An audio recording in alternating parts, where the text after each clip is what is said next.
If you plan to serve a steak which is tender, then there's two things you can do. You can bash it with a mallet and break up all the fibres, or you can rest it. Steak is a muscle. To be tender, it needs to be relaxed. When it's cooking on high heat, the muscle tenses up, and if you serve it without resting, the muscle remains tense and thus hard to chew, commonly referred to as being tough.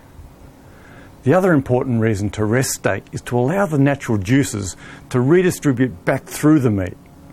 If you cut a steak when it's tense, the juices which are under pressure will flow out more quickly, leaving the flavour on the plate and you to chew your way through an unnecessarily dry piece of meat.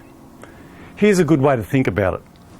Imagine this can of Coke is a steak, and me doing this is cooking it. You know what's going to happen next, don't you? If I'd just left it for a few minutes, the pressure would have subsided and everything would have been fine. Likewise with steak. Just by letting it rest or relax for a few minutes before you serve it makes all the difference. In the book, I go into a lot more detail about the best ways to rest steak, so I'll only do a quick summary here.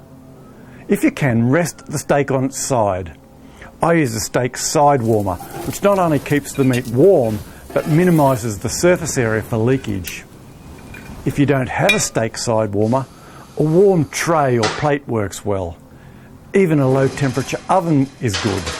The point is, you want to keep it warm without further cooking it, but you don't want to serve it cold. A good rule of thumb